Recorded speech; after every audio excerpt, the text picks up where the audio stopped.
Greaser here, and you're watching my New Scott interview at newscott.com. I'm back here with another New Scott interview, and today in studio we have, in his studio apartment, we have Greaser James Carr. How you doing today? Excellent, man. How are you? I'm good. Good. Were you a fan of professional wrestling growing up? Oh yeah, big time. I feel like my first memory is like watching just at my aunt's house for whatever reason. She had it on TV. I'd never seen wrestling before. It was like the Bushwhackers and Beverly Brothers, like 92, 93, something like that. And then How old are you? I'm 29. I'll be 30 in May. Okay. Yeah, so and then I remember getting WrestleMania 9, the first one I watched. Lucky me. The one in Vegas? Yeah. What was it about pro wrestling that like you enjoyed? Or that you saw and was like, oh. There's everything, man. It's when you're a little boy, obviously, see people fighting each other, you're gonna jump in on that, obviously. And then it was the 93s, all the fancy colors, you know, all that sort of stuff. Bret the Hitman Hart instantly got me, you know, especially knowing he's the Canadian guy. Right. And growing up, you know, everybody's favorite was Bret. Yeah. That's my next question. Who was your favorite guy to watch back then? When I was a kid, Bret for sure. Yeah. Like I loved Shawn Michaels too, and The Undertaker, and I was a big Sid fan, Vader. And then obviously Austin and The Rock. When it would come to a little bit later, then I started liking the actual wrestlers, you know. What are you trying to say? Yeah. What was it about pro wrestling that made you think that you could do it?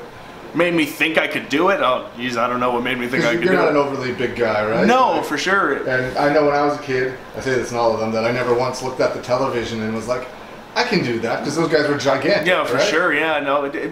As a kid, obviously as a kid, you dream of doing that. Well, when you got old enough and finally decided to, okay, I want to pursue this. Well, basically, as a kid, I watched it, and then teenager, went away from it a little bit, like many do, and then like started watching a little bit more near the end of high school. But I was really into music at the time, so I was playing in bands for like from the time I was like 13 to 22, going on tours and all that sort of stuff. So it was never something I really thought I could do, like seriously. I never seriously thought about it. Right. But Troy, I knew from high school, from playing in bands over the years and that sort of stuff, and I always kept my eye on him on Facebook and stuff, and saw he had started training and he was wrestling.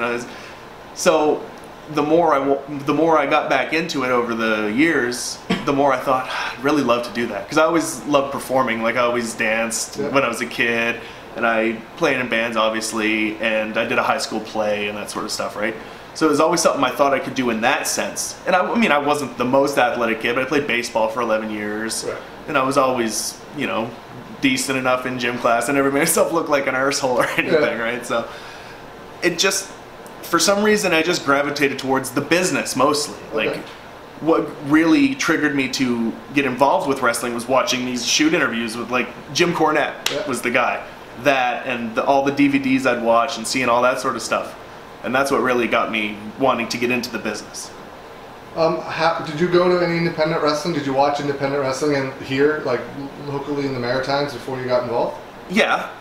Well, the first show I saw was a New Breed show, actually, in DeBart. Oh, okay. I saw that Troy was wrestling one night, and I just had nothing to do. I said, fuck it, I'm going. Nice. So, and then I started going to UCW shows, not regularly, but when they'd have their big shows at the Multipurpose Center and stuff like that. Yeah.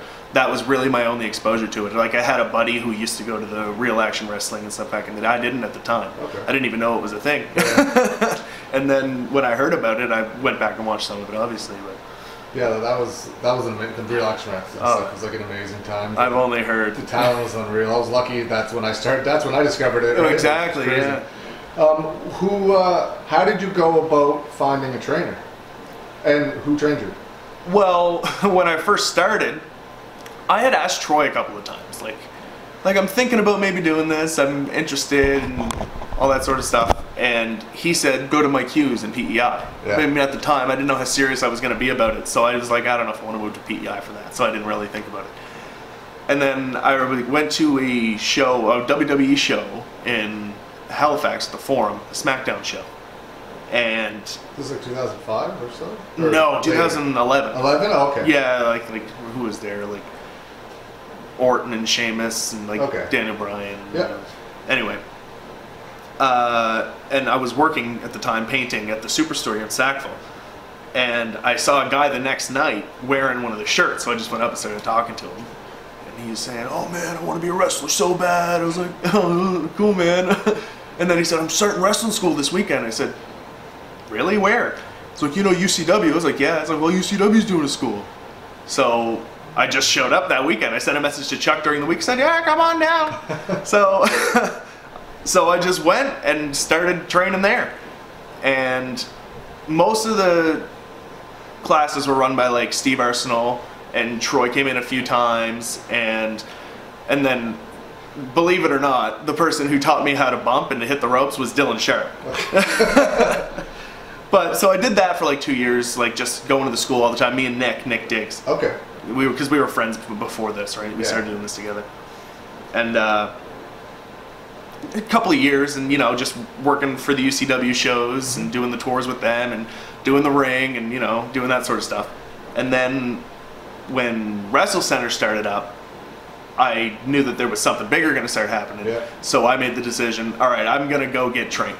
Okay. So I trained. I told Jason that I wanted to, like I said, don't put me in any storylines or anything. I know you're starting this thing up and you want to use me, but I'm going to go to Moncton and train at the Maritime Wrestling School with Pete and Titus and those guys.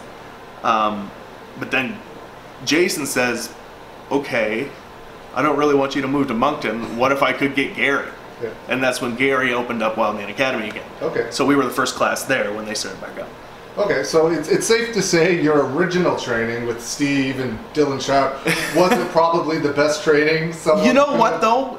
In reality, those guys weren't showing me anything wrong. Right. They just weren't able to really give me the knowledge that Gary was. Right. You know what I mean? Like, as far as that stuff, I didn't have that many bad habits I had to break. Okay. Because I didn't really learn that much. Okay. Like, it was just the basics. Yeah. And so that by the time we started with Gary, we were the class that had already been wrestling, right? So it was like me and Shane Stevens, and Matt Bullen, and Dylan was there, and Nick, and some of those guys, right? Okay. So we'd already been wrestling for a little while, but I didn't have a credible trainer. Like if I wanted to go somewhere down the line, I can't say, I was trained by Dylan Sharp at the UCW training school. Right. You know what I mean? So guys, no offense to Dylan. No. I mean, those guys never went to an actual school either. Exactly. Steve included. Nothing against Steve. No, of course, he didn't train with like an actual school either. But a lot of guys don't. No, exactly. Everyone has their own route. That's something I talked to Charlie about, Charlie Winston. Okay. He trained over in England, and it was over a year before he had his first match from training. He trained with the Knight family. He couldn't believe like the lack of training that the guys get here compared to almost anywhere else. It's true, man. In the world.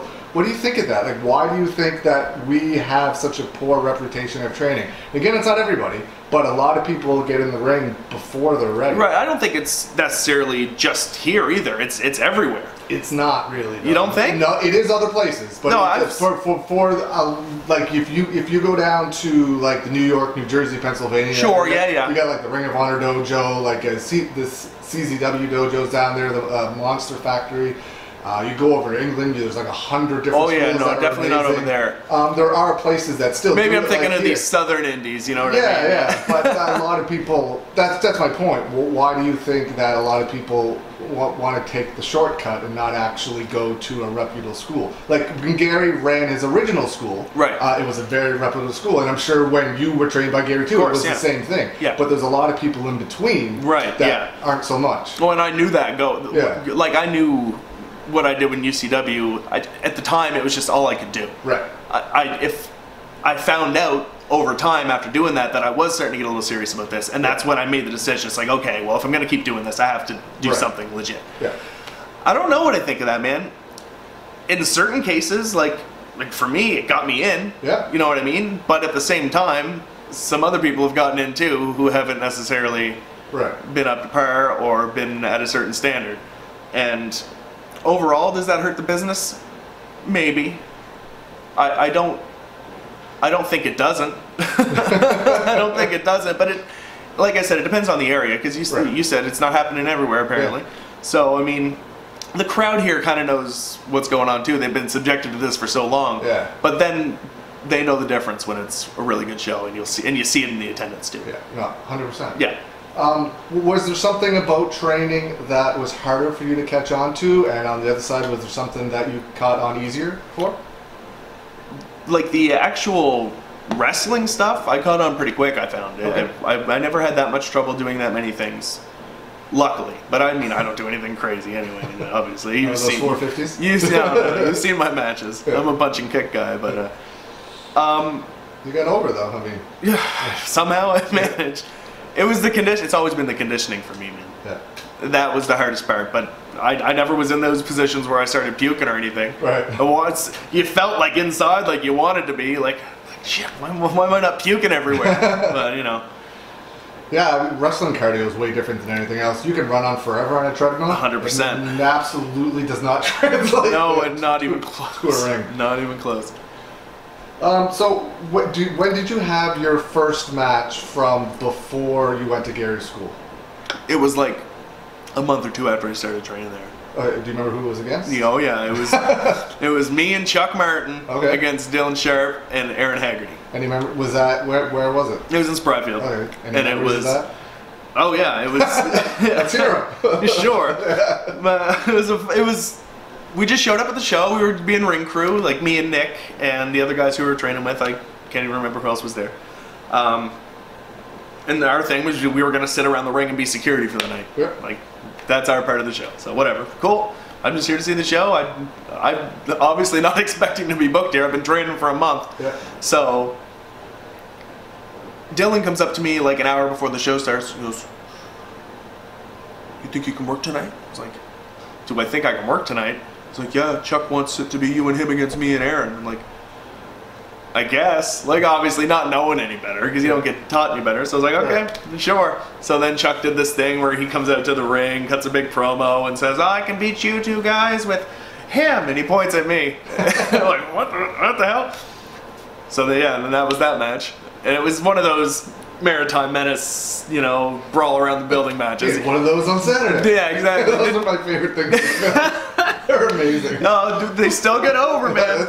Can't say anything about that. It's hilarious. Yeah. It's hilarious. But yeah, I did lots of those. When I know the Menace is wrestling, I always feel bad for everyone's merch. Yeah. I know the table's getting tipped over at some point in time. That's true. Yeah. Sure enough, it did. Yeah. What did you wrestle as then? Like, did you... At first, I was just Joey, like for the first couple of the shows, right? And then it was when Chuck had booked a bunch of shows, or not a bunch of shows, like he was doing the RV show at Exhibition Park. Yeah.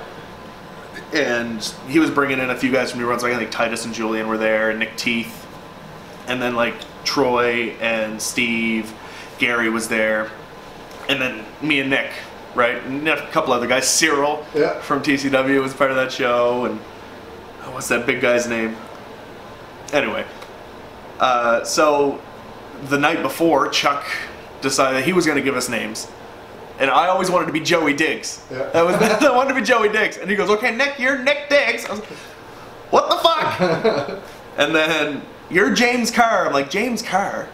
It's like, "What the hell's James Carr?" I'm like, "All right, whatever, it doesn't bother me."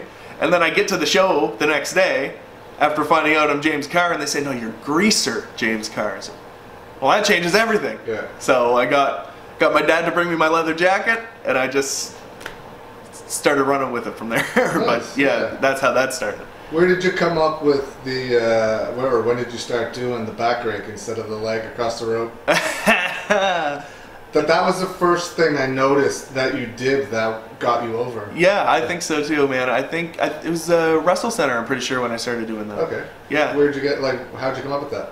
I saw the Young Bucks do it. Oh, okay. Yeah, then it wasn't something they did all the time. Yeah, I don't even remember them. No, they just hit the ropes, stop dead, and rake the back. Okay. Oh yeah, man. That's awesome. I was really into comedy wrestling at that time too.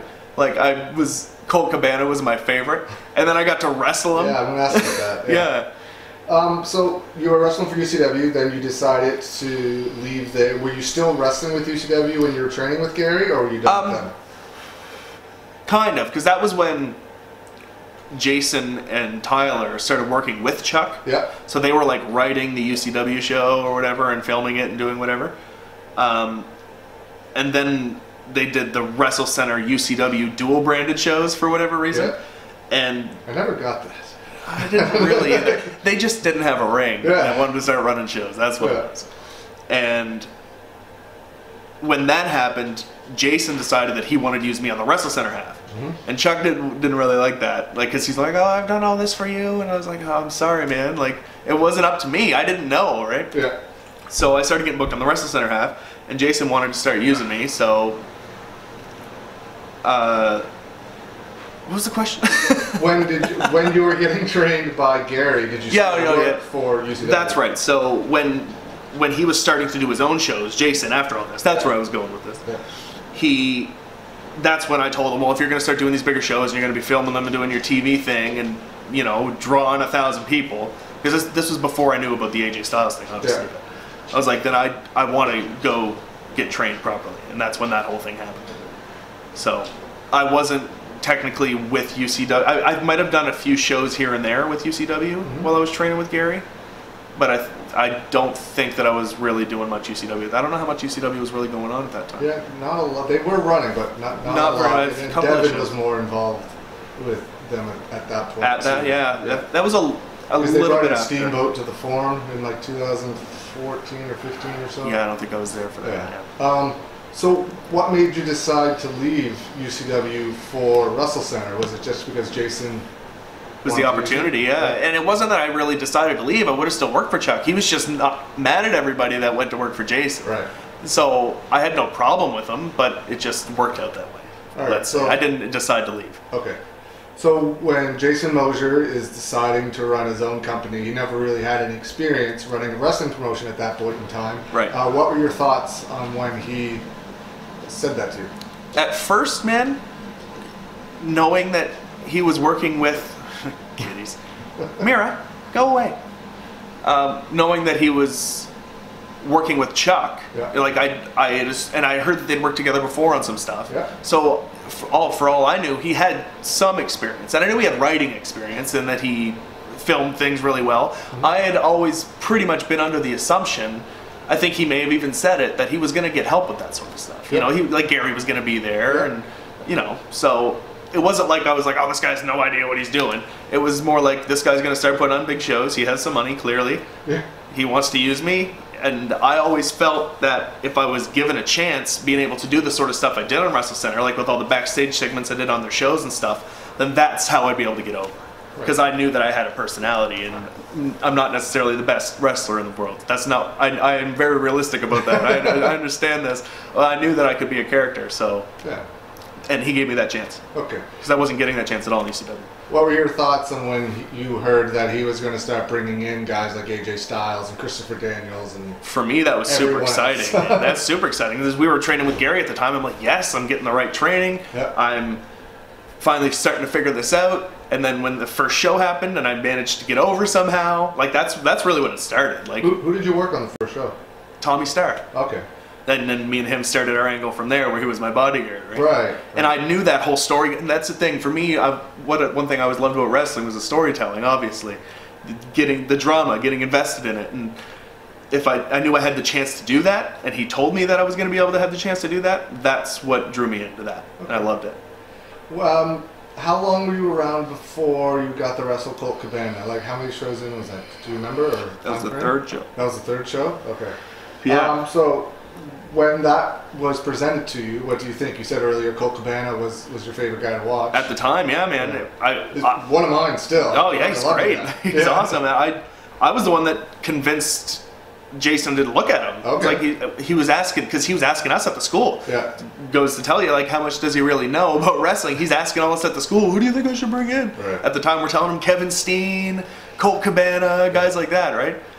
And he brought in Colt Cabana. He came up to me one day, he's like, I'm bringing in Cabana. I was like, oh, dude, that's awesome. He's like, I think I'm going to have him work with you. Because I had started doing, you know, the comedy stuff backstage. And he's like, I think you could really work. Yep. And that's when he came up with the idea for the jacket and stuff that we did at the show. And got over, man. It did. Yeah. What are your thoughts on the match with Colt and meeting him for the first time? I thought he was a really nice guy, man. Yeah. He was really nice to me. He sent me a Christmas video. Yeah, I saw. And he's Jewish. Yeah, I love that guy. Yeah, and he was all like, "What am I even doing?" Yeah, that was funny. Dude, the match there's a story behind that match, because that same weekend was when Ron Hutchison came in and did his seminar.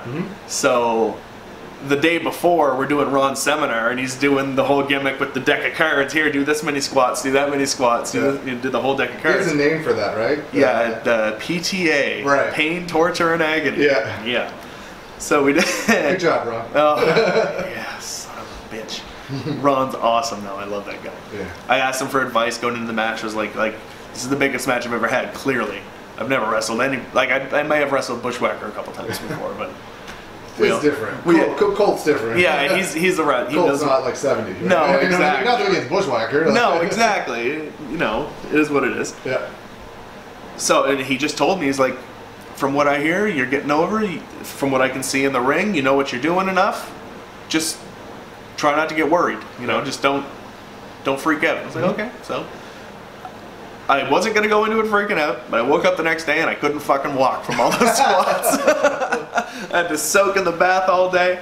I managed to stretch out enough, but the match ended up being pretty good, man. Yeah. For where I was at the time, I couldn't have done any better. I don't think it was great. Nothing went wrong. It was super over. The promo beforehand was great.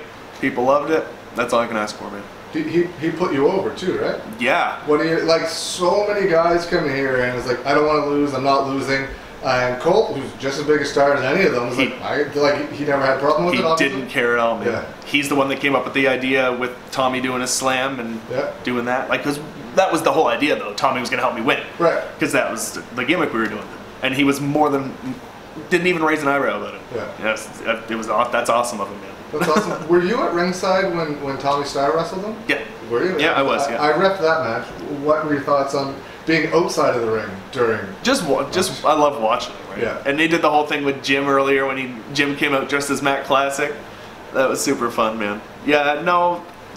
You get to sit back and actually appreciate what he's doing instead of being in there worried about not fucking up the next spot because you're green and you've never wrestled anybody like this before. But I thought Tommy did a great job too. Yeah. And once again, he's over. Colt Cabana's over as fuck. Yeah. So what do you expect? I've only ever asked to ref one match of all the matches I refed, and it was that match. Yeah. Please let me ref Colt Cabana. I've like watched the guy for years. Like it's same as you. He's one of my favorite guys to watch. Yeah, man. Such a nice dude, and I was like, please. And then I finally got to do it. It was so cool for me. Yeah. At that I was super happy with the match we had, man. And that was when I got my the next show. Was when I got my first ever. Thumbs up from Peter Smith. Nice. He said, I didn't get to tell you last time, but I saw your match with Colt. And I'm thinking to myself, oh, fuck, what's he going to say? He says, fucking awesome. I was like, oh, thank you. I knew I was doing something right anyway. So. Pete didn't do the first Wrestle Center show, but he did the second one and a bunch of others after that. Was that the first time you had ever met Brody Steele? Yes. What are your thoughts on when you heard he was coming in and your interactions with him at first? I was really excited, man, because I knew that he'd been around forever, and I knew his buddy Gary's. Gary had known him, and he told us lots of stories about him. And I'd known, obviously, a lot about him, knowing he's one of the only guys who's ever really gone all over the world from around here, you know what I mean?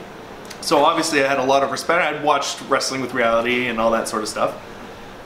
I was super excited, dude. And when I got to meet him, he was awesome. Yeah, I've had nothing but good experiences with Pete, man. Good. I love that guy. Yeah. Do you find a difference in a locker room that he's in as opposed to a locker room he's not in? Oh, yeah. Yeah. Well, what would you say the biggest difference? He holds it down. Yeah. There's no nonsense in the locker room when Pete's there, which is probably how it should be. Yeah. You know what I mean? Nobody comes in and out. You're not sitting there wondering, why is that guy here or who's that guy? Yeah. And not only that, he talks to everybody, he gives everybody advice, and he's there for the greater good. And you can tell, and it's very appreciated. Yeah. It's always been that way with him. Yeah, and that's the way it should be. Yeah, no, I always loved having Pete in there. Yeah. So, after you worked Colt, did you get to work any other names that they brought in, or was Colt the only one? Colt was the only one. What are some of your other memories of working matches with Wrestle Center? I was always happy with it. I can give you some good memories, and I can give you a few crappy memories too. Yeah. I had a match with the second show. I had a short match with Nick Diggs. That was great because we had worked together from the beginning when we started. Yeah. So Was he the champ yet? No, not yet. Okay. That was later. But I was comfortable with him, so I knew that we could go and have a good match. And then it evolved into a tag match later that night. With him and Steve against me and Tommy Starr. Okay. That was great. I remember probably my favorite match I've ever had was Shane Stevens at Wrestle Center. It wasn't a match that was advertised or anything. I think that was the same night I was doing. It was the second time Colt was there when Colt wrestled Tommy. I wrestled Shane that night. Okay. I'm pretty sure. And maybe not. Either way. Yeah. I might have been doing the contract signing with Rick Doyle. Okay. That night. Either way, me and Shane, and that's my favorite match I've ever had. Because me and Shane were the same. Like, me and him... Was it a regular match or was it like a hardcore? No, it's just a regular match, man. And me and Shane clicked instantly. Like, when I met him, like, we had a lot in common. And we get along really well. And we trained together. Like, he was part of that training class, too, with Gary. So, he actually lived with me for a little while and worked with me when he moved down to the city for training school. So, we got to bond really well. And so, that was a lot of fun. My first time wrestling Steen was in Wrestle Center. That was so much fun. I think I left that match. Yeah, you might have. Yeah, simple. I did because I remember talking to him and telling him jokes while they had simple like, matches, right? But so much fun. Yeah, I mean he gets over from a headlock. Oh my most God. guys need to do 7 moonsaults, and he can just stand there. You know what I mean? Like, some people still don't like that. No. But I mean, it is what it is. It gets a reaction. He gets a reaction, right? He's a heel, buddy. Yeah. He's a heel. He's a heel. Yeah. What other matches did I really enjoy when I was in Wrestle Center? Mick Foley being... Oh yeah, Mick Foley being the special guest ref for me and Nick when we did that last man standing match. Yeah. That also falls into the crappy category because Nick got hurt. He didn't get hurt, but he botched the finish when he went up top and he slipped. Yeah. And the match up to that point wasn't going that well anyway. Like there's a point where I had him down and he's supposed to get up and I'm supposed to hit him with the chair, but he stayed down for the whole 10 count and then Tyler walks out. I'm like, this is just a mess. Yeah. But I got to take Mr. Sacco. So I think back fondly of that match awesome. at the same time. Did he have any advice for you or anything? Yeah, it was just be yourself, do what's getting you over here, because clearly you're over here. Yeah. And it wasn't a whole lot because I was working with him a lot that night. Not only was I doing that match where he was our referee, but I did a few backstage segments with him. I did one with him and Colt at the same time. Nice. And just being in that position. That's awesome. Yeah, man. Being in that position alone is just a learning experience. Yeah. I was standing with him doing a segment when Samoa Joe walked in the back. I'm like, I don't think that guy's supposed to be here. Me and Gary were sitting at a table. Gary was facing the door and I was back on. He's like, did Samoa Joe just walk in? I'm like, haha. He was like, no, really? Yeah, I'm serious. I'm like, son of a bitch. That's fucking Samoa Joe. Yeah. Yeah, those sort of things happened around there, obviously. Yeah. And the match with Rick Doyle, man, I wanted to have fun in that match. It just was set up to fail. Like it. Was that an exhibition part? No, it was. That at the Forum? It was at the Forum because we did it over like 3 or 4 shows. We built up to it, right? Right. Because he came in and he busted me open outside the ring, and then he drives his car in, and we did the contract signing. Oh, right. Yeah. See, not very memorable, right? Yeah. Exactly, because for some reason nobody cared, but they ran with it anyway. Yeah. Like Rick wasn't getting over. It wasn't for lack of trying. He used to be over plenty. He just hadn't been around in a while, and the crowd wasn't interested for whatever reason, man. So then we did the match, and the finish was I hit him with a Jack Daniels bottle. But Jason wanted to do it over in the bar section, the finish. I'm like, you can't do a finish in the bar because nobody's going to see it. Like, but that's what we did. And it just got over like a fart in church, man. And I love Rick, and I wanted it to be a good match. It didn't work. It just didn't work.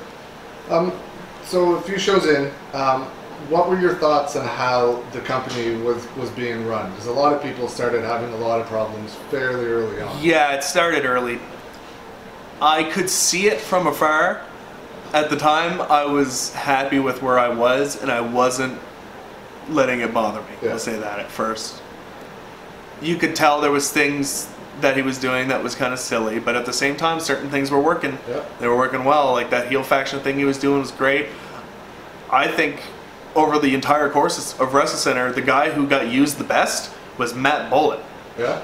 I think he got booked well. I'd say Marcus Burke. Oh, well, that too. But I mean, like over the whole, like from start to finish, Bullitt was there, and he was booked solid the whole time. Burke got himself over. Yeah. Burke wasn't brought in there to get over. Yeah. But he got himself over, and you see what's happened since. Like, Yeah. I think he got over despite the booking. Yeah. Yeah, that was when he like strapped the rocket ship to himself. And Yeah. was like, okay, it's time to take this. Exactly, serious, but then Jason noticed and said, Yeah. okay, let's go with this.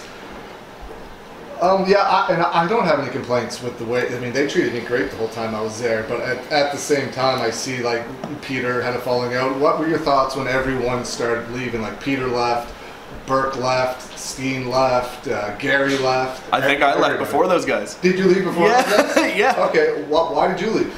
So you're the trendsetter. I was one of the first to leave. Pete might have left right before me, but I definitely left before Burke and before Gary. Those guys were still there. I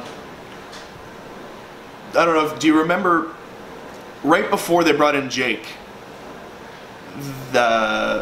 Jason started doing this thing where he said he's not working with me anymore because of alcohol problems. Oh yeah. Do you remember that? Yeah, you were. Yeah. So He wrote that on Facebook for people that don't know. What we're talking about. He wrote this. He said you're in a bad way and exactly. and personal issues and everything. Exactly. Was that true? No. Okay. I don't think so. No, it was supposed. No. I think I talked to you about it then. I think I sent you a message saying like get well soon or something. Oh my god, I got messages from everybody, and I went to the IHW the next week, and everybody's like, "Are you okay?" I'm like, "Dude, everything's fine. It's just a storyline." But even Pete mentioned to me, he's like, "You better watch out. Like that sort of stuff, like will interfere with your real life." I'm like, "I know." Yeah. The only reason I agreed to it is because it was going to pay off with me getting. So you knew it was going to happen. Yeah. I agreed to it because it was going to pay off with me getting to work with Jake Roberts. Okay. And that seemed like a good idea at the time. But so they were going to use like your sobriety versus his sobriety type thing? No, I don't think it was going to be a thing where he was going to be in my corner. Right. That's Exactly. Yeah, exactly. Yeah. That was what it was going to be. I think he ended up doing something with Dylan at the show because I quit before the show. I had a couple issues with Jason with like him making the T-shirts and the 8x10s and selling them and giving me something, but. Yeah. Do you know how many of those Grace's shirts sold at the first show, man? It was a lot. He was giving me $1 a shirt. Right. Like, it is what it is. That was a long time ago. At first, I didn't have an issue, but then when when I saw how good it was going, I was like, you well, see 50 shirts out there. Exactly. I'm like, why haven't you paid me for this? Yeah. Anyway, so I was just having a few issues like that, and I could see that some of the stuff he was doing was just like, man, like, why aren't you listening to these guys? Pete wanted to help. Christopher Daniels wanted to help. Gary wanted to help. These guys wanted to help, but they wouldn't take it. Yeah. And I find strange, like, why wouldn't you take advice from people? Like, if like Pete's traveled the world, and if you're not going to listen to Pete, Christopher Daniels is a huge star. He's been around since like '94 or something. He broke in. Like, clearly, you have faith in him. You made him your champion for a year. Yeah, like why don't you take his advice? I would have just done you know what I mean? I would have sat there and just listened to everything they want to say. And you could see the guys that were coming in. Some of them weren't happy being there. Yeah. Like, and I could see the way that they handled some of the guys and some of the stuff they were doing. I was just starting to get like, just shaking my head at it. Right. So when it came down to that, and then he did the alcohol thing, which I reluctantly agreed to because I was going to get to work with Jake. Something happened where somebody found out about this whole thing and leaked it on Reddit. Okay. And Jason sees this, oh, we have to scrap it now, what the fuck? And it was not a huge blow up, but like, he was like, we're going to have to come up with something else and figure something else out later. And I'm like, you know what, man? I'm done. Like, I don't want to have to go through this thing with you with the T-shirts and the 8x10s and this and that. And then we do this thing, which now people are, like, my friends and my family and the other workers are like, are you okay? Like, it's like, this is just too much. We don't need to do this. So I'm going to go away for a while. And that's what happened. And I just stopped working there. Did you ever go back? No. No. I was going to at one point, right. but I didn't. Never worked out. You went to TCW. Yeah. How did that connection come about? You had worked TCW before, right? No, I hadn't. No, this was your first but time? me and Cyril used to train together at the UCW right. school. So you never did those old TV tapings you did at the Sportsplex? No, I only did the 2 shows at the multipurpose center. At the Forum. Yeah. How did you? So you already knew Cyril? Did you knew just Cyril. Call him up and be like, "Hey, can I wrestle?" The day that I quit Wrestle Center, yep. I called him. Okay. I had a TCW shirt with me at the Wrestle Center show Right. because I had 2 tickets to that Jake Roberts show, and I went and I sat in the front row. Okay. And I was gonna put the shirt on, but I didn't. And Pete was already on that show, so he would have left just before you Yeah. as well, or right around the same time. Yeah. What were your thoughts on, had you met Mike Hughes before? No, that was No? my first time meeting Mike. What was your thoughts on meeting Cowboy Mike Hughes for the first time and being in his locker room? I've had the same experiences with him as I've had with Pete, man. Yeah. Mike's been nothing but good to me, and he helped me get over those, like that first TCW show. He did a lot for me. That's why I still carry the baseball bat. I know. That's why I was there when he gave it to you. He's like, "This is yours now." Yeah, exactly, man. And I couldn't have. And then he booked me in Red Rock a couple of times. Yeah. Every time I see him at IHW, he's amazing, man. He's such a great worker. He's got such a good mind for the business, and he knows how to deal with the boys, and he knows all the boys. And he's got a good rapport with everybody. He's good at being in charge of the locker room without seeming like he's being in charge of the locker room. Yeah. You know what I mean? He's just awesome. Tyson Dukes, was that the first time you met? Yep. Dukes? I think I've only met him a couple times, only at those couple What are your shows. thoughts on, He's fucking hilarious. My first exposure to him was Kenny versus Spenny. Okay. Yeah, back in the day, right? So I had always wanted to meet him. I saw him have matches online with Troy and stuff, and I was like, oh, fuck, I'd like to get to meet that guy. Yeah, he's awesome, man. I saw him on Facebook. I don't really talk to him that much, but, you know. What were your thoughts when you heard that they were going to push you with that, give you the bat, that was going to be your gimmick, and you went out there in the main event, and you were out there with, like, at the end of the show with those 4 guys, like, you guys have your arms raised. It's a big difference from what was happening with you in Wrestle Center. Yeah, it was, man. Yeah. Well, right before I left Wrestle Center, I turned babyface because the crowd was behind me. So it was like, I guess Because they were cheering you anyway. Exactly. Yeah. And I was kind of getting tired of trying to make them boo and them cheer me. So like, let's just do it. Yeah. But anyway, yeah, man, it was way different. Like, it was super cool. I had no idea going into the show that was going to happen. Right. I couldn't have been more grateful, man. Those guys did so much for me that night. If I wasn't over before, that night got me over. Thoughts on the bat? Like I said, I still carry it to this day. Yeah. I use it when I have to, and I always carry. Now I have shirts now with the cross bats. My gear has the cross bats on it now. It's just kind of become part of my thing. When did he book you in Red Rock Wrestling? Do you remember? I don't remember the exact. Was it around the TCW times? It was just after. So like 2015 probably? I think so. I only did 2 shows. Okay. Yeah. Your thoughts on were either one of them or both of them in Stratford? Both of them. Yeah, they were both great, man. Yeah. Your thoughts on Red Rock? Same thing, but you could just tell that he's so ingrained in the community in PEI. Yeah, he's the king of the eye. Exactly, he is, man. And I don't know. That was probably some of the most professional shows I've ever been to. Yeah, in my opinion, that's the way it should be. It is. Like he's the name, he's the star. Everyone comes to see him. It's all local talent. Yeah. And he draws huge. He does. He does great, man. And that I agree. Yeah. I 100% agree that's how it should be. Yeah. I mean, maybe some people don't agree. That's what he's meant. Maybe some people think that like you need a name on a show or whatever. Yeah. But I think you don't. If you can get by with yourself or another local guy as a star, like you don't need it. Like he knows the market. Yeah. The market knows him. IHW does the same thing, man. They don't bring guys in. Never. It's all local guys. Very rarely. Like exactly. They brought Kurgan in a couple of times. They brought Dukes in, but he's not really like a name. They're both from New Brunswick. You want to like wrestle. Right? Yeah. And they're both from New Brunswick. Right. So technically, you know what I mean. Yeah. So who did you wrestle over in Red Rock? Do you remember? The first show I wrestled Chris Cook, which was the only time I've worked with Cook. Okay. That was great. I love Chris. He's cool. So good. He's awesome, man, and he's cool as shit. So, and I'm trying to remember if that was the same show where I did a tag match. No, I think that was the next show. I did a tag match. It was me and Brian Youngblood against Riddick Stone and Kirk Obey. How was that? Good. No, that was the same show because there was a run-in after the Chris Cook match, and it turned into a tag match.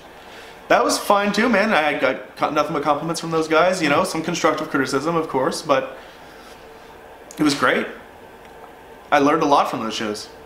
So, and after that, you went back to UCW. Yeah. How did that come about? Because you had left Chuck, and you said that he wasn't happy with a lot of the guys that were leaving, going to work with Jason. We'd talked a few times over the year or two or whatever it was, and I was really interested in working for him if he wanted me. So once we finally opened that communication, but what happened was the reason why things with TCW stopped and all that sort of stuff was at that time, I had made a decision. I was going to move. I was going to go to Toronto. Right. You had like 9. I had 9 retirements. He still fucking teases me about that all the time. Yeah. Like, is this was that one of your 7 retirement matches? Yeah. I was like, yeah, I know. But it wasn't like that. Like, I told... You just mentioned it once online. Oh my God. Everybody ran with it. And I was like, all right, I'm going to go. Like, I was planning on going. It just didn't end up working out financially at the time, right? So, but as soon as I told people that I was leaving, everybody's like, all right, we're booking your final match. And that's basically how the UCW thing happened. Yeah, because you weren't the surprise that night. Steve was, right? Yes. So you were pre-announced. I was announced possibly the last appearance from James Carr in Halifax. Yeah. Because people online knew I was planning on moving. And then we did the whole thing where Steve comes out because I was facing a former UCW champion. Yeah. Yeah. And he had just left Russell Center. Exactly. As well. Exactly. Everybody was leaving. Devin Chittick was booking UCW at that time. Yeah. Did you have much interaction with him? Your thoughts on? Not on that show, I didn't, Devin? because I came in, my stuff was booked. You know what I mean? Like, I don't know. I can't remember exactly how that even happened. I think it was Steve that opened up the conversation because he was going back to UCW and says, "Why don't we do this?" I was like, "All right, cool." And then Boyce got involved. Boyce was like the special guest ring announcer. Yeah, he got involved because he's like, well, if you're doing it there, I'm going to come too. And he was talking to Chuck and whatever. Chittick. After that, yeah, sorry. Yeah. No, it's fine. I get scatterbrained as fuck. Everybody does. It's fine. Yeah, I met him at that show. This is the first time I met him. Yep. He seemed like a nice enough guy to me. Yep. And then the tours, the subsequent tours I did after that, like after I came back, because at the next show I was surprised. Yeah. Oh, and that was the show I wrestled Devin. Yeah. Like, you're fighting Because he was Gracer. some champ. Yeah, the Maritime champ or whatever it was. Yeah. But yeah, I did that tour. Me and Devin got along great. Okay. Yeah, I like Devin, and I've talked to him a couple times when maybe doing mainstream, but I just never seem to have the time. What were your thoughts when Wrestle Center went out of business, and then TCW went out of business, and UCW at that time was the only thing really running here on a regular basis? IHW New Brunswick, obviously, but you live in Halifax or Sackville. Yeah. What were your thoughts on like both those fairly big companies going out of business? I was prepared for it. You could see it coming. Unfortunately, the way the TCW happened, but the problem with TCW is they had a bad start. Yeah. Like they had a couple of crappy shows at the Forum, and they were a snake bit from the beginning, unfortunately. Yeah. Which sucks because once the shows picked up, they were great. Yeah. But it just never had a chance. Wrestle Center, that's the one you could see that coming from a mile away. Everybody was leaving. There's no way he was going to be able to afford to keep bringing in all the talent he was bringing in, whether it be the WWE guys or the big indie guys, or at the end, his whole roster was from Quebec, other than like Tommy Starr. Yeah. So, I don't know, man. You could see it. At that time, I was working for IHW a lot, so I was more than happy doing that. And I had started that around. I was also doing Vision Pro at the time because Dick Durning was running Vision Pro in Fredericton, St. John. So I was prepared for it, and at the time, I think I started working for UCW again regularly. So, and they were doing tours still. That's around when Burke started booking, I think. He started booking that summer. Yeah. It would have been like the July, August. Yeah. That had Rikishi on it. Right. He brought up like Dylan Bostic and all those guys. That's right. It was, and it was just before that when I came back. Like I did that one show where I wrestled Steve. And that show was in like January, February. Yeah. Then the Matt Hardy tour was that April. Right. And then the next one. And I was on the Matt Hardy tour. Yeah. That was when you wrestled Devin. That was when I wrestled Devin. Yeah. And then from there, it was just after that Burke took over. Yep. It was the next tour after Matt. Right. And that's when I started the Dark Side Express thing. Well, we started that in Vision Pro, and then when Sabotage was there now, so they needed people to work with, and I was like, well, for the last however many shows I've been doing at UCW, I haven't been doing much. I'm doing the job to Brett in the first match. No disrespect to Brett, but at the time I was doing the job to Brett in the first match. So I'm not going anywhere. Right. I'm wrestling Jake, Big Jake, you know. Yeah. And Devin, which that was also a learning experience.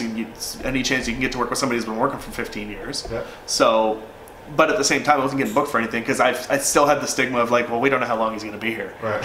So. 6 years later. Yeah, exactly. I'm still here. Holy fuck! I'm gonna be stuck here for now. Yeah. But then Vision Pro started doing. They wanted to focus more on tag teams. I said, well, fuck, I got to get booked somewhere, because I had just done the thing with Dick in IHW where he shaved my beard off and stuff. So like I had to basically start clean. So when they started doing tag teams, I was like, fuck, Ryan, you want to be a tag team? And I was going to ask you where that came from. Yeah, we were. I think we were at Ryan's apartment one night, just having some drinks, hanging out. And I think Connors and Justin were there, and a bunch of those guys. I think Nick was there because Nick was doing a tag team with Brett in Vision Pro. No tag teams to all tag teams. No, exactly, right? So I was like, well, fuck, that'd be fun. I want to get in on that if I'm not getting booked anything substantial. Like I said before, for me, getting booked in just matches is fun, but I like to tell stories, and that's why I had so much fun at Wrestle Center. So I was like, well, if they're all gonna do this, let's just have some fun and let's start a tag team. And it was one show we did in Vision Pro, and then Burke messaged us when he started booking for them and said, I want to use you guys here. Where did the name come from? The Dark Side. We're both from Dartmouth. Okay. We're both from fucking Dark Side. You just mentioned the losing your beard in IHW to Durning, right? Yeah. What were your thoughts when that was pitched to you? Because you're known for your beard. Yeah. So I wanted to. Yeah. I wanted to, man. I knew at that time I was still like, oh, I'm probably leaving. So you thought you were going. I did, man. I did think I was going. I was planning shit out. I did a trip there to look for a place. Like, it just didn't work out. I told Kevin. Kevin Tyler was booking at the time. I said, if you want me to shave my beard off in a match, I'm interested in doing that. Sweet. Yeah. So we did the hair versus beard match for the TV title or whatever. We did, man, working with Dick was awesome. I got to do a bunch of shows. He's so good. He's the best. Yeah. I'm so sad that he can't wrestle anymore, man. I hope he somehow, I mean it's selfish, but I hope somehow he gets himself fixed up. You know what? Comes back I bet you he thinks. I bet you he hopes that too. Yeah. Because that guy loves fucking wrestling. Yeah. And you could tell. He was, and he's such a good dude. Yeah. I haven't had a chance to see him. I didn't see his last tour when he was on it and stuff. I haven't seen him in forever. I feel really bad for him, man. That sucks. Just one second.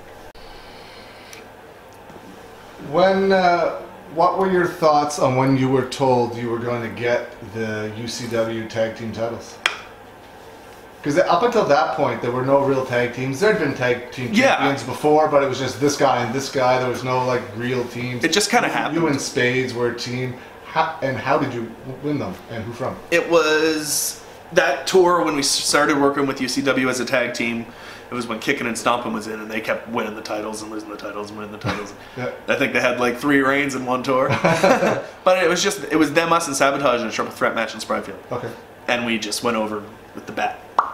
It was a decision that was made that night. We actually showed up to the show that day, and we weren't booked. Oh, okay. But you know, shit goes crazy sometimes. So, but it worked out. I knew that the whole idea was to build a storyline with Sabotage, and luckily we had a lot of creative freedom with that. And that's some of the stuff I'm more proud of. Honestly, I love doing that. Some of the videos that me and Ryan did, and the promos, and that was when we did the thing with Emily on the table. Right. The storytelling. We're getting there. Yeah, man. That's what I love about wrestling, is telling stories, and we had so much fun doing that. Even if the matches, some of them weren't great. Like we had one tag match in Spryfield, and I was like, it just didn't work out that well that night. But it was so much fun getting there, and that TLC match was a good fucking send-off. Yeah. So you just mentioned it. What were your thoughts on when they approached you to put Emily, who's a referee, real-life girlfriend of Sabotage's Justin Newhook, right, through a table with a powerbomb from the top rope? I mean, she's like, weighs nothing, not tall. Like, she's a small girl. She is. She's small, yeah. Something could go very wrong. Well, like I said, man, we had almost all creative freedom with that whole storyline. Yeah. So we came up with that sitting at Justin's place on the couch. Okay, so who mentioned it first? We had the idea of doing something to Emily. Yeah. Because the first thing we did was we burned Connor's eye with the cigarette. Yeah. And then we're like, well, what else can we do? Well, let's handcuff Justin to the ring and do something to Emily. Yeah. And I can't remember specifically who said do the table, but it was probably Justin. She was mean yesterday. Let's kill her. She wanted to do it though. She was completely game. She was a trooper, yeah. And I got fucking the thank you afterwards for protecting her, you know what I mean? Because it went off without a hitch, man. Yeah. She didn't get hurt. Nobody got hurt. And it fucking worked. Were you hesitant to do it at all? Or were you a little bit. Waiting? Yeah. A little bit, but we knew what we wanted to do with that storyline. We wanted to really bring some eyes onto what we were doing. Yeah. And I think it worked. It got a little flack from a couple of veterans online. What do you think of what they had to say? They just didn't think that it had a place. Or do you remember reading that? I don't remember reading that, Okay. but I can understand that. Yeah. I can understand that for sure. But it just... And to be fair, they probably didn't know the whole story. No. Leading up to you powerbombing her, they probably Right. just saw the 20-second clip I posted on 100% Facebook, the right? GIF, right? I Yeah. mean, that's what everybody sees now. Yeah. That's why Jim Cornette's always so fucking pissed off. I love it, but at the same time, I understand. There's no need to do that. But with what we were doing, building to that final match, we felt it was a logical progression. I mean, if the Dudley Boys can powerbomb Mae Young, who's 106, Yeah. off a stage for Yeah. the table, to further their storyline, there's no difference in you doing that, really, in my opinion. Sure, and we made sure it wasn't dangerous. I suppose there's always risk involved when you're doing something like anything. Though. Exactly. Yeah.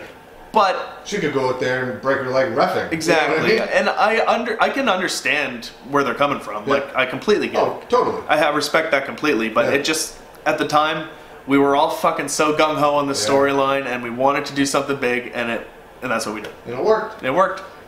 When were you on the show when Del Rio was here? Yep. He was a huge name to be bringing in at the time. Yeah, man. Paige came with him. Yeah. What were your thoughts when you heard that he was coming in? I was really stoked, obviously. UCW's always been known for bringing in guys. Yeah. You know what I mean? So, I mean, you knew something was going to happen. But at the time, things were so crazy in the whole business. People leaving and this and that. And so many guys had come in. We had Matt Hardy just not that long before that. So it wasn't a huge surprise, but it was awesome. Yeah. Good to know that a guy like that's going to be in the locker room. You can pick his brain and talk to him. Did you have any interaction with him at all? Not a whole lot. I don't know if I did all the shows on that tour. I think he was just here for one. No, then it was only that one. Yeah. Yeah, well, him and Burke had a match that night, and they were together a lot that night. So I mean, I got to meet him. I talked to him for a minute, but nothing substantial. But he's a great guy. Yeah. I didn't see anything wrong with him. No, that's not. What are you trying to say, bud? And Paige? Yeah, same. She was kind of sitting off to her. She had a neck brace on at the time. She was just kind of sitting off to herself a lot. Because she technically wasn't allowed Shouldn't to have do been anything. No, she could be there, but she couldn't have been advertised. She couldn't have pictures or anything exactly, like that. right. It was kind of hard for her to explain to everybody, the fans. As much as she wanted, she felt so bad that she couldn't, but she was under WWE contract. That's she right. can't do anything. I mean, the people don't understand that. No, I understood that. Yeah. And like I said, she was nice enough, but she just kind of kept to herself. Yeah. You know. It's probably awkward for her. Yeah, probably. It's like, what the hell am I doing? Who are all these people? I think everyone was more excited to see her than they were him when they posted that picture of KOD. Yeah, I was. Yeah. Oh, me too. I met her before, and I was like, all right, she's back. Yeah, fucking woo! Yeah. And so, leading up, they announced that there was going to be a TLC match at the 10th anniversary show at the Halifax Civic Center. First time they'd run there in a long time. Yeah. What were your thoughts when you heard you were going to be in a TLC match? That, once again, we'd come up with that idea. Yeah. Oh, okay. Yeah. We fucking said we got to blow it off somehow. Yeah. Let's do a ladder match. Or so, well, let's do a fucking TLC match. Okay. Right. Was that the idea from the beginning? Because I assumed that that's what was going to happen when you put her through the table. Yes. So I figured that's where, I didn't know. That is. But I figured that's where it was leading. That's where we were plan? going, yeah. Okay. The plan was the TLC. And we did a couple things with chairs. Right. We were supposed to do a thing where Justin hit Stacy with the chair, because Stacy was with us at the time. Yeah. But then, for some reason, we didn't do that. But anyway, so the whole idea was, tables, ladders, chairs, all along. Going into it, we were same thing. We were so ready. We're like, this is the big one. We've been working towards this for months now. Over the whole Christmas, we put out a couple promos to keep things fresh, make sure nobody forgot about it. Yeah. And so we went in fucking guns blazing for that one. It was, and to see how many people showed up to that show. 1,200 or something. Yeah, it was a big crowd. That's the biggest crowd I think I've ever worked for. You get there, and they tell you that they can't hang the belts. I found that out before I left to go to the show. Okay. I was a little pissed. I was like, oh, I remember talking to you about it. yeah, man, I was like, what? TLC match, we've known for months they're having a fucking TLC match, and they can't hang the fucking belts? Yeah. So we had to change a couple things, obviously, but I mean, it was fine. It didn't hinder the match that much. No, I didn't think it hindered it at No, all. People probably didn't necessarily care you weren't climbing. They just wanted to see you guys go through tables and Yeah, ladders exactly. and chairs, right? Yeah, they were chanting, "We want blood." Yeah. So they got blood. What your thoughts on how that match went? Overall, I know the end of it was kind of messed up. I fixed it. Yeah. Everyone always comes up to me with, I always hear the stories and how the ending was messed up, but I've watched the video and it's my not there. God, It's man. 'cause I fixed it. I watched the match back now. Yeah. I fucking love that match. No, it's good. Yeah. It was super over. We Yeah. worked on putting that match together for a long time, and we felt like we had a good match. And if it wasn't for that finish, man. Yeah. But I mean, nobody really noticed that much. Not really. But it was more you guys that noticed. Right? It could have had more impact if Yeah. it hadn't got fucked up. And it's not even the table spot that I'm talking about. It's the referee. That's what I'm talking about. Yeah, too. the referee. That's what I took out of the video. Yes, was his exactly. spot, not the table. Oh, that was so terrible. Like, well, And to be in all fairness to him, he probably shouldn't have been in a match like that. I don't know how many matches he reffed. He's fine now. He's come a long way. But at that point, he probably shouldn't have. you're been right. There. Yeah. But he was with us at the wrestling school practicing that match. Then never mind. I didn't know that part. He knew what we were doing all along. So So what happened? Where did it go wrong? He probably get nervous in front of such a big crowd too, right? Maybe I'm guessing. Go I ahead. know what he did. I know what he did, and I understand it. But he knew what he was supposed to do. So we do the spot off the ropes under the table, which went wrong slightly. Yeah. I was safe. Justin did protect me, but I landed on where the legs are on the table, and the legs of the table flattened the fuck out, and then I just fell backwards. But it got it got one of those, one of those ones. And then Justin goes to pin me. Connors jumps on top. Or no, Connors didn't jump on top that time. Justin goes to pin me. That's the finish. 1, 2, 3. The referee starts counting. 1, 2. Ryan, being the wonderful teammate that he is, starts coming up the side of the ring like he's going to pretend to save me at the last second. But he doesn't get to me. He just comes up on the apron. Yeah. The referee sees him and goes, 1, 2. That was supposed to be the finish. That was supposed to be the finish. So I am in the ring. This is the only time in my entire life that I've ever done this. And I'm yelling, "What the fuck? What the fuck just happened? Did you seriously just only count to 2? What the fuck? You fucked it up. Do you know what the fuck just happened?" I'm getting so mad. Yeah. And so then they just knock Ryan off the apron, and then they both pin me, and that's the end. Yeah. But that actually led to a whole hoopla afterwards with Justin. Justin thought I was yelling at him. Right. But I wasn't. And we've made that clear since then. We're fine now. But it was just such a bummer for the match to end that way after we worked so hard to get there, and the match went so well. Huge crowd, they loved it, and then it just fucking shit the bed. It wasn't that bad, but just Oh, it's fine. but with just how hard we worked to you get wanted there. it to be perfect, right? And that's totally understandable. Doesn't everybody? Yeah. You know what I mean? Well, if you don't, then why are you doing it, right? Exactly. And we thought we did a great job up to then, and it worked so well. It was just a bummer. I forgot. I'm fine with it now. What were your thoughts on when you saw the crowd out there? You said it was the biggest crowd you've ever wrestled in front of. Did it feel different to you? Yes and no. Because you could tell it was a big crowd when you're in the ring. Yeah. You can hear them, and you're looking around, and like, holy shit. People for miles? Luckily for me, man, I thrive off of that. Yeah. I've always, my whole life, I've been a performer. I love being in front of people. Bands and stuff. Yeah. Exactly, right? So, and even before that, when I was a kid, I just fucking danced to Michael Jackson. It was easier for me. Because as soon as I got out there, I was like, oh, okay, here we go. My adrenaline started pumping. Like, watching it at first, I don't know if I was really nervous. I think I was just more excited seeing how many people were there. It's like, holy fuck. Like, we've done all this work, and look what we're going to get to do. Off. Yeah, it worked. Oh, Were you still working for IHW at this point too? Kind of, a little bit, not much. not After as the much? after the beard thing with Dick, I was getting booked sparsely. Okay. Not much, a little bit. Why was that? Or they? It was the same sort of deal when I was planning on leaving. Right. They booked the beard thing, and As then your goodbye match. not necessarily, like they never said that. Right. But then they told me, it's like, well, we had somebody else like in your spot, like Yeah. we had factored you out because you told us to. I was like, oh, I get it. Like I wasn't mad. Yeah. It's like it makes sense. But I still kept doing shows here and there. I was still part of the roster, but I just wasn't doing anything of meaning, which is why I got to really stick my teeth into the thing at UCW with the tag team. Yeah. Was that the TLC match? Was that your last match for a while? Yeah. How long were you gone? Like a year and a Because half. that was April 2017. You know, I came back at the Outlaw show. When was that, in May? The first Outlaw show? Yeah, something like that. Yeah, it was- May or June. Yeah. It was over a year. Okay. Why did you leave? I just need some time away. I could see how things had started going, like not getting booked much, and I stopped having as much fun because everything was so up in the air everywhere. There's a lot of politics going on, and I just didn't want to be involved with it. It's definitely gone now. Yeah. It is what it is, man. It's always going to be there. Yeah. But I was just tired of it at the time. I was hurting a little bit. I just need to take some time away. I need to remove myself from this for a little while, and then I'll be back. But that was my plan all along, was just to take some time and just breathe.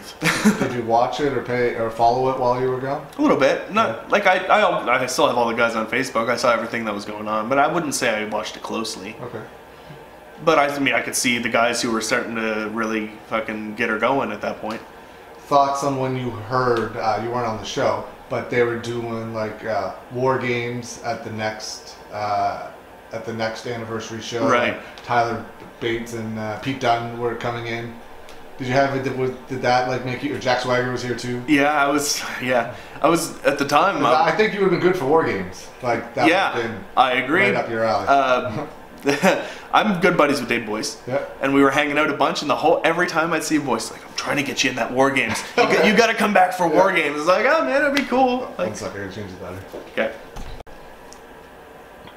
All right, I just had to change the battery there. You were talking about how Boyce was trying to get you in war games. Yeah, I mean, I was at the time. I was still kind of just on the fence, like when I wanted to come back. Like I was busy at work. I was starting to get more busy with my real life because Real life sucks. I know. But yeah, so I mean, I knew I wanted to come back, so I wasn't sure when yet. But I basically told him if you can talk to Burke and he wants that, then I'll do it. But I don't know if I'm quite ready yet. So it just never worked out. Because your partner wasn't wrestling either. Spades had his last match. Yeah. Was, that TLC match too. Yeah. And his was almost maybe a year or 6 months or something After, that he came back as well. Yeah. So when you did come back, you went to IHW, right? No, I went to Outlaw first. You went to yeah, you just said that. Yeah. You went to Outlaw first. Yeah. Dana Christie runs Outlaw Pro Wrestling. Yeah. How did that come about? I've known Dana because I was good friends with Shane. Yeah. Over the years, so Shane and Dana are buddies. I didn't get approached by Dana. I got approached by Shane because Shane was booking the show. Right. So he told me what he wanted to do, would have me run it at the end of the show and stuff. I was like, all right, like, because at that time I'd been off for so long. I was like, you know what? The reason I left is because I was just tired of the politics and I just didn't want to have to deal with the headaches anymore. Not that it was really coming down on me. It's just all happening around me, and I just don't deal good in a situation like that. It was starting to make me feel like I didn't want to be there, right? And I didn't want that. That's totally understandable. Because I love wrestling, right. And I don't want to go to these shows and not want to be there. Right. So when he told me this, I was like, yeah. I was like, if Dana has the ring Dana had was awesome. He had all the right intentions. Yeah. And so Shane's like, if you want to come back, man, I'll book you. It'll be fun. Yep. I was like, good. I just want to have fun. So that's why I wanted to go back there. Thoughts on the show? Thoughts on your big return? They turned the lights out and stuff? Yeah, they turned the ECW entrance, right? Yeah. That was the whole idea. But, of course, I've tried to do that twice now since I've been back, and the lights never go down enough. No. they never go pitch black. No, they don't. It is what it is. But it was fun, man. The only problem, it was a small show. There wasn't that many people there. And I almost feel like I'd been gone for so long. some people didn't know who I was. Right. Like, I didn't realize it had been that long, but I guess it turns around that quick, and stuff started getting hot when I was gone, so a lot of new guys started coming around. But at the same time, there's still some people there who knew me, and for sure. And after I cut my promo and people saw that I was back, it's, you know, it felt right again. I remember after you came back, I don't know why this sticks with me, but it did. Peter Smith wrote a comment on your return video that said, "It's about time." Yeah. Something along those lines, like, "Welcome back, it's about time." Yeah. What were your thoughts when you saw that come from someone like him? It made me feel good, man. Yeah. Yeah. Like I said, I've always loved Pete, and he's always been in my corner for whatever fucking reason. Yeah. I don't know why. What's up with that, Pete? What the fuck? Make me feel like I have to work hard or something. No, Pete's a good dude. He is. Like, he's just super serious about the business. He is. And it's his As he should livelihood. Like, why shouldn't he be? Like, 100%. I can't believe people get upset because he takes his career seriously. You I know, what mean? right? Makes I have so no much sense respect to for me. that guy, man. Yeah. It's unbelievable. Yeah, he's done so much for everybody, like tons of people. Everybody. And just maritime wrestling in general.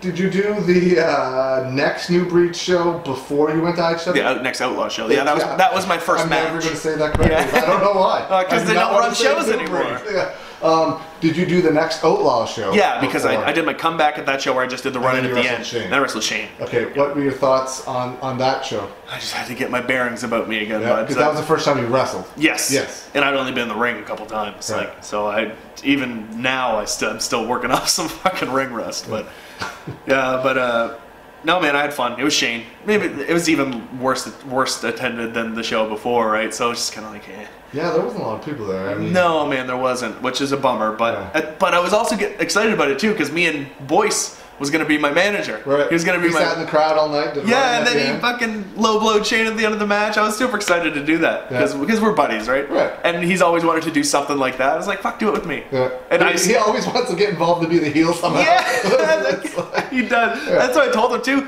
all along. I was like, man, come to HW, be my manager, bro. Yeah. But he always No. ends up being the babyface, though. He never actually got to play. you can't hate that guy, Yeah. right? It was fun, man. I was looking forward to it, but then just Outlaw happened. Right. Yeah. What? They haven't run a show since. No.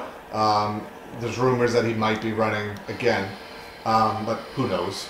What were your thoughts when that storyline never got to follow up? Were you hoping there was going to be more shows, or did you know that this was probably going to be it for now? Well, no, not at that one. He had plans. Like, Dana told me, I was like, I want to put the belt on. He was like, dude, that's not a good idea. Like, I just fucking came back. So I was like, no, like, put it on Dynamite or something. Like, I understand you want to bring me in and give me this spot, but I don't want to do that. Right. Like, not only do I not think I'm ready for that, but I also don't want the other guys to look at me and be like, he's been gone for a year and a half, he's going to come back and win the belt. Like, even though it was Outlaw. Yeah. But still, I was like, I just don't want to be in that position. Right.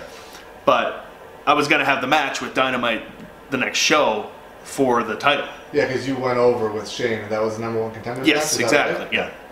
Yeah. And then Dynamite came out and cut the promo on me afterwards. Yeah. And that would have been fun, man. I got to work with him once in a tag match, but I wanted to be able to work with him. It just hasn't happened since.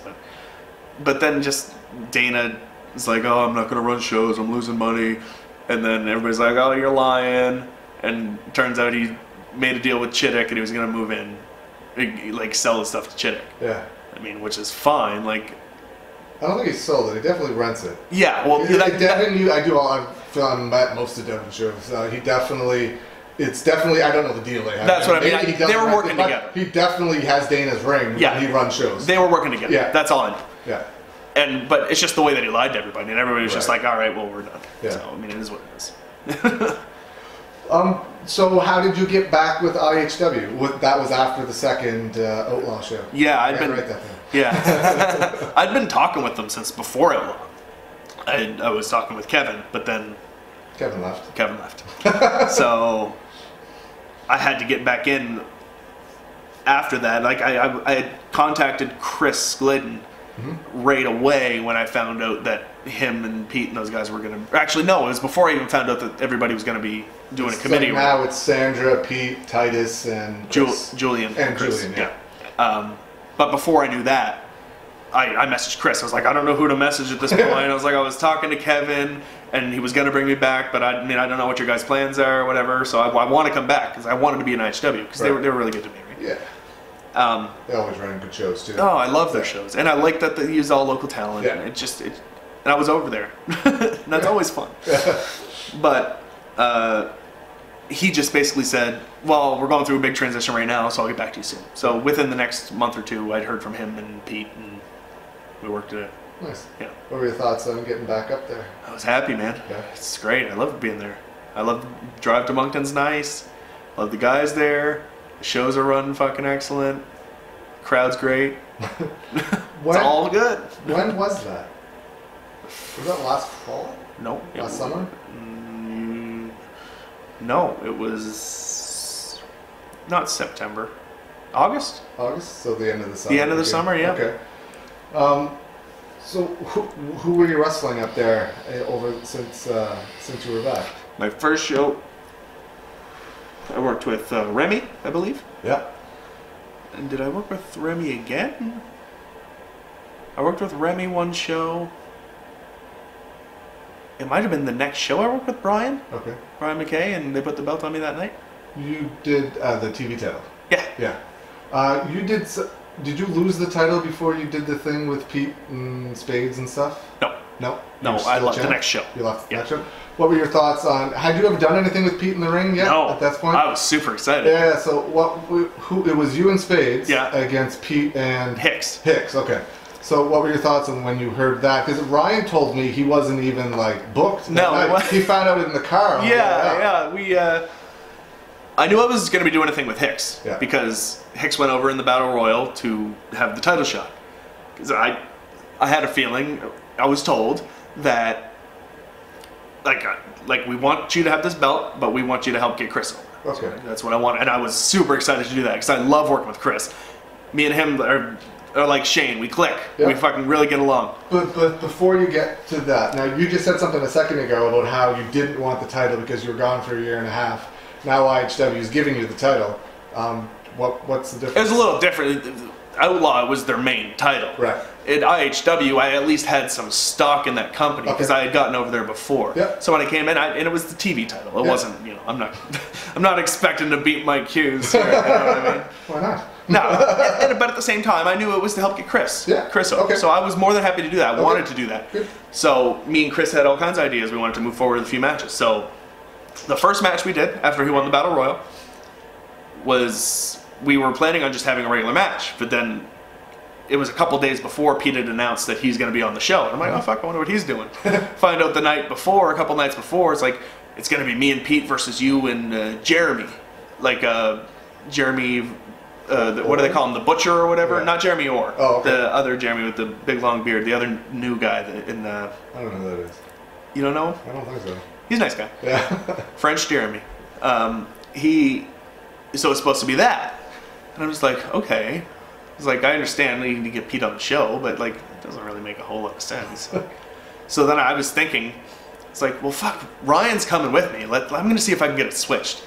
Before I even had a chance to talk to anybody, we're driving up on the way. Ryan gets a text message from Pete. You bring your gear? You coming to Moncton? Yep, always bring my gear. Okay, it's you and Greaser against me and Hicks. I'm like, that makes more sense. Awesome, yeah. So it was just because Pete was there, he was in town, put him on the show, and it was his idea to work with us, which... That's awesome. Yeah, and I think the overall idea was to help get Hicks over. Right. But that's what wrestling is. Yeah. And it fucking worked, and Yeah. I had so much fun. And the opportunity to work with someone like Pete. 100%. Yeah. And I didn't know if that would ever happen. Right. And I was super happy it did. Your thoughts on how the match? The match went great. Yeah. Match went great. No complaints. And being in the ring with Pete, just a whole other thing. It was the next show where it was you and Hicks in the street fight? Yeah, in the main Was event. that Yeah, what it was? at the Christmas show. Right. Your thoughts on when they announced you and Hicks in a street fight? I knew we were going somewhere like that. Yeah. Because of how the last match had ended, because we did a run-in or whatever. This is back to what I liked before with the storytelling. It was Yeah. like, awesome, perfect. So, yeah, I was super excited. I knew we were going to have some fun. It was a Christmas show. We were going to throw some Christmas stuff in. Ryan came to the ring in the Santa suit. It was super fun, man. The only reservations I have about that night, I shouldn't say reservation, the only thing that kind of bummed me out, it's like, I knew I was going to be dropping the belt to Hicks. I didn't think it was going to be at that show. and I was fine with doing it, but I wanted him to be able to do it in front of more people. Right. There wasn't very many people there, and I felt bad about that. Right. Yeah. That's probably because it was just after Christmas. It was the 27th? 28th. It was the 28th, and it was a snowstorm. Right. It's not much you can It just didn't really work out, but I just felt bad. I was like, man, I wanted to really help you help cement this for you, and like, I just need my help getting over, but to be the guy that gave it to him, right. I really wanted to fucking do that, and it just sucks that it had to be like that, but he's gonna get it over anyway. Yeah. It's Chris Hicks. Did you have any reservations about working with him at all? I mean, he's had 2 collapsed lungs, and were you nervous or hesitant at all? Yes and no. He knew what he could do. Right. He wouldn't have been there if he wasn't able to do it. Right. And like I said, I've liked Chris all along, and I've had one match with him before, and I knew we could have a good match. So I was fine with it. If he was fine with it. Right. That's good. Yeah. Did you ever work for ECPW or ACWA? I did one tour with ACWA. Okay. Well, the tour, I should say. 2 shows. Escasoni and whatever the other place is. Member 2. Member 2. That's right. Yeah, I just did a couple shows. Thoughts on working up in Cape Breton? It was fine. I liked the matches I had. The ring sucked a lot. That ring used to be so good. Oh, but now it's the worst. Yeah, I know, because it keeps it outside, I think. But that at the same time, though, I enjoyed what that trip gave to me, because I got to drive up with Troy, who I've known for years, and we never had a road trip together, so I got to drive up with Troy. The first show, I got to work with Troy for the first time. Went well. And then the second show, I did a tag with Julian against Shane and Steve. Nice. And I had good matches. I had a lot of fun in that regard, but just, I don't really like Cape Breton. So 2000 and, at the end of 2018 is coming up. You did a run-in at the end of a UCW show. Yep. How did that come about? You hadn't been with UCW since you lost the tag titles at TLC. Boyce was booking the VIP shows. Yeah. And Boyce, one thing you'll learn about Boyce and me is he's always asking me to come work with him. Because for whatever reason, he really likes me. I like him too, but I don't know why he fucking likes me.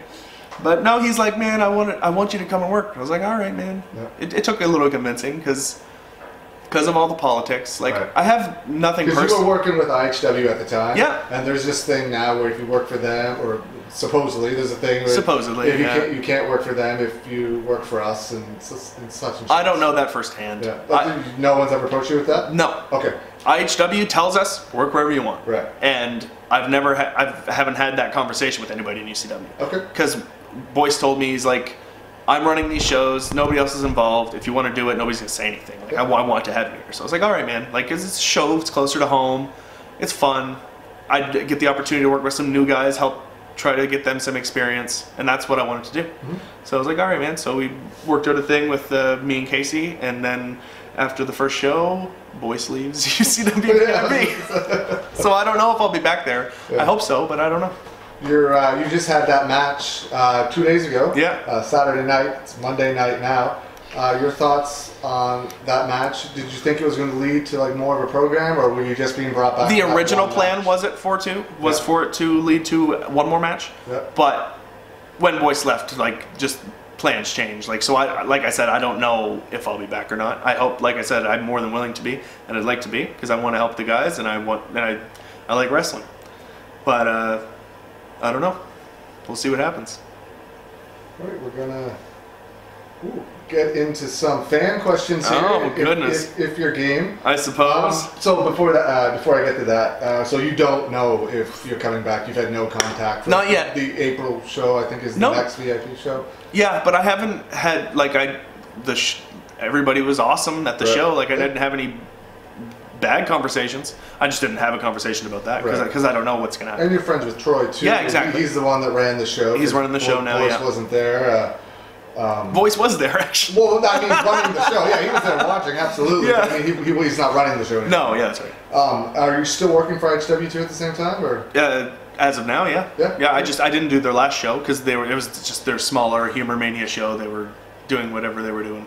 Nice. So they weren't bringing in too many guys from out of town. Okay, yeah, that was the show they had last Friday. Yeah, the night before the UCW show. Yeah. All right, first question. Jim Joyce. Oh I god. never read these ahead of time, so... Okay, I love Jim. I love you, Jimmy. He says, where is Nick Diggs? New Scott, get to the bottom of this. Where's Nick Diggs? I saw Nick last week, or the week before last. He came to the studio with me when I was recording some vocals. Nick lives by the wind. He was supposed to come back to that Outlaw show, no? Yeah, I know. Just didn't? I know. He said he was sick. Okay. I know. Sick for a long time, then, because he never came back. You know what? He's a weird one. He's really good. Yeah. Nick picked up. He's so athletic. Yeah. He had a great look. He did. And he was ripped, and he could have fucking done a lot if he wanted to. Right. But I had such good friends with Nick. I've known him for fucking years, and you knew he loved wrestling, but he doesn't like committing. Right. And that's really what it came down to. He did the Wrestle Center shows and had a lot of fun with it because it was here. Anytime he had to leave, it was a big thing. So when Wrestle Center ended, he doesn't really talk to people that much. Yeah. Like, he'll hang out with you and he'll just be Nick, but he's not going to have business conversations with anybody. So he never tried to get booked. That's the problem. And and a couple people tried to book him, and he's not there. I felt bad for him. He left Wrestle Center to go work for TCW. Then TCW went into business in that show. I was like, oh man. It's probably really where it started. Yeah. Because he did the one TCW show. Yeah. And then he didn't have anywhere to go after that because he didn't build relationships with anybody. Right. Like, IHW didn't want to book him because nobody really knew him. Right. And he did a couple of shows for Vision Pro, but then there was one he no-showed and they didn't book him anymore. Right. It's the same sort of thing. Outlaw wanted to bring him in and he didn't show up because he was sick. He's Nick. I love him. I didn't know. I mean, I repped him a few times. I didn't really get to know him all that well. He's a great guy, man. He seems super nice. He falls asleep a lot. I think that might be the problem. He just fucking always falls asleep. We call him Nappy Nick. From Clyde Fraughton. What was your favorite memory from the night Dick Durning shaved your beard in Moncton? My favorite memory from the night Dick Durning shaved my beard in Moncton was when my fiancée Stacy smoked him with a baseball bat. That's what everybody talks about from that night. Between that and... What? Oh, I said that's awesome. Oh, yes. Between that and when he went to shave my beard, he gave the clippers to the kids, and the kids shaved my beard. Oh, it was a lot of fun, man. Good stuff. And he said to Stacey, he said, hit me hard with it. And she did. And there was a welt on his back about this long. That's hilarious. I hope that's not why he had to retire. Stacey's fault. Doubtful. He took some big bumps. Yeah, just a couple. Yeah. Tyler Landrill. Why is your name Greaser James Carr? Covered that earlier. Yeah. Chuck gave it to me, and I just kind of ran with it. Like, I started... Did he, you know where he got it from? Did he just, like, come up with it at a, like, Greaser James Carr? It seems pretty random. I never heard it from his mouth. Okay. Dylan's the one that said, Chuck wants to call you Greaser James Carr. I was like, okay. And then as soon as I found out, I said, give me the leather jacket. Yeah. And I started kind of doing, like, a little twist sort of gimmick. But then I started trying to do more like Cyrus from the Trailer Park Boys. Like, that's more me. Right. And then I got the chaps, and I said, here we go. From Kirk Uday, what beard? It's mostly the boys that answer questions. What beard oil do you recommend? Porto Rosso. You can buy the kits at Shoppers. I love it. And the beard balm's good too. You growing a beard, Kirk? Like a big boy? Colby Saunders. Why were you the only man to be able to pull off chaps while wrestling? I don't know. Am I the only one? Sean wore them. I don't think he wore them when he wrestled, though. No, yeah. I don't know.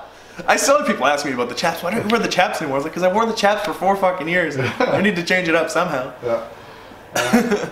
Chris Cass. Do you still have the Greaser Stole My Other sign that he made back in 2015? I think I still have it. Go get it. I don't know if it's here. It might be at my mom's place. Funny. Mark McDonald. Do you use grease in your beard?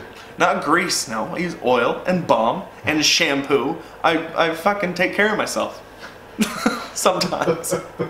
Vance Bezanson. What brought you back to UCW? Like I said, I wanted to come back and help the younger guys. Boyce gave me the opportunity, and I said, yeah, 100%. I wanted to. I really wanted to have a chance to work with Casey and some of the newer guys that I haven't even really met. Right. Some of the guys there, I didn't meet them because I was gone for so long. Some of the new guys, and everybody's been awesome. So I like the experience. I like being around people like that. Jim Joyce again. He wants to know if you want a hug. I would fucking love a hug from you, Jimmy. Reginald Birch wants to know if you miss him. Always. He was around a lot. That too. He was around a lot when I was first training at the UCW school. That's when Yeah. he first started coming around and reffing and stuff, right? Yeah, skinny ref. He's wicked. Skinny ref. Where do we go? Jason Langell. Why did you want to become a pro wrestler? He's got a few questions here. First one, why did you want to become a pro wrestler? As a kid, I always wanted to be a wrestler or a singer.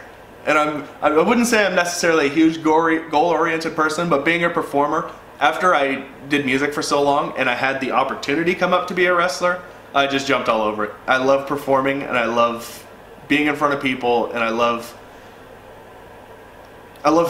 doing things that I love to do, and that's the biggest thing for me. I love wrestling. Who would be your dream opponent? I think I already had my dream opponent with Cole. Oh, there you go. Because I love that style. Yeah. But I mean, if it's not, if I'm going to go for someone else, something big here, Steve Austin. There you go. Yeah, Stone Cold.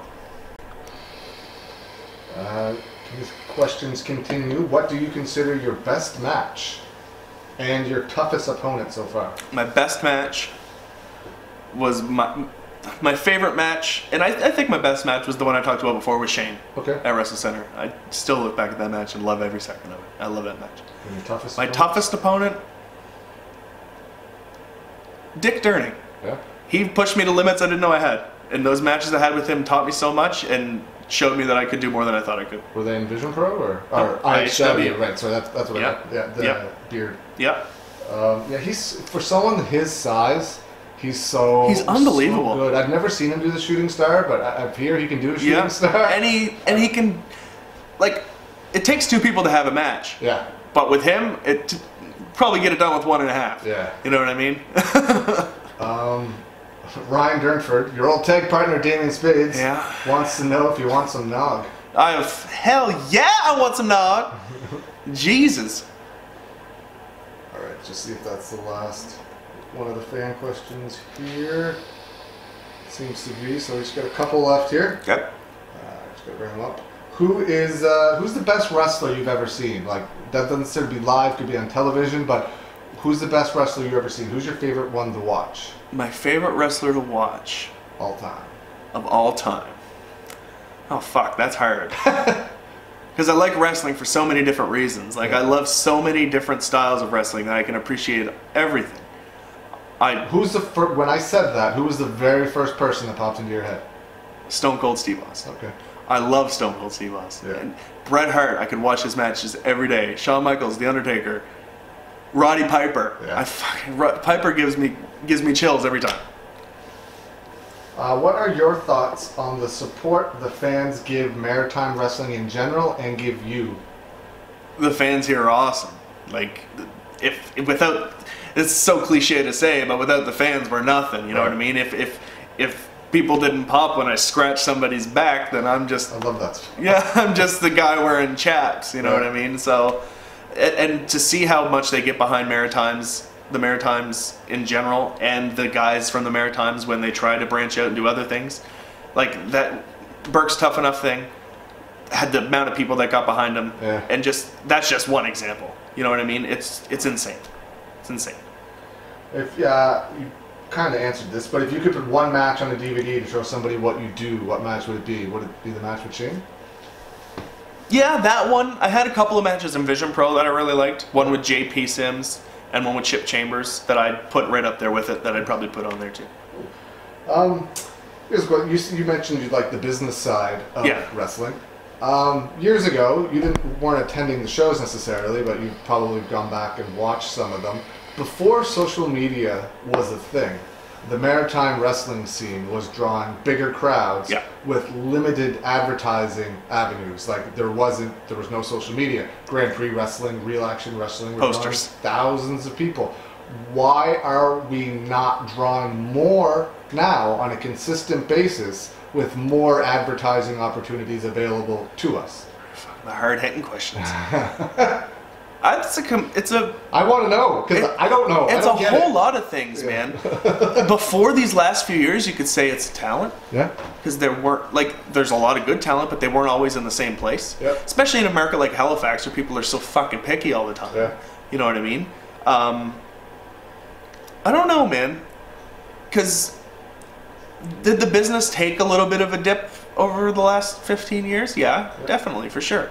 So not as many people like it, but then over the last couple of years, probably since Wrestle Center, and it's dipped a couple of times, but you can see that people are more interested again. It's more of a niche crowd now, but at the same time, I think the idea that people can sit in their couch and watch wrestling at the click of a button now whenever they want probably has a lot to do with it. Yeah. You know what I mean? Even the shows that happen here, they're all on TV or on the internet. Yeah. Everybody can watch it. They don't have to go. And unless you're one of the people who likes to be there, likes that environment, which I don't see why you wouldn't. Yeah, I mean, but people are crazy now. Yeah, I post the videos online, but which is fine to watch. Yeah. There's absolutely, if you're only watching that, you're missing out. A lot. Absolutely nothing like being there. You are 100%. not getting the experience if you're just watching my videos. No, not even close. Yeah. And I didn't even really realize that until I started going to shows. Yeah. When I went to my first UCW show back in like however many friggin' years ago it was, I think it was the show with Marty Jannetty and like the Honky Tonk Man, Bushwhacker and stuff. We were talking about that on the show on Saturday, me and Chuck. I think it was like 2009 or 10. Yeah, something like that. Yeah. I think 9. 9, yeah. I remember sitting there and being like, holy fuck. There was like 900 people at that time. Yeah, and that one I remember the show with Al Snow. I remember watching Troy work with Al Snow. And I was sitting, this is probably more significant than I ever really thought it to be. I looked at my buddy next to him. I said, someday I'm going to be fucking doing that. Yeah.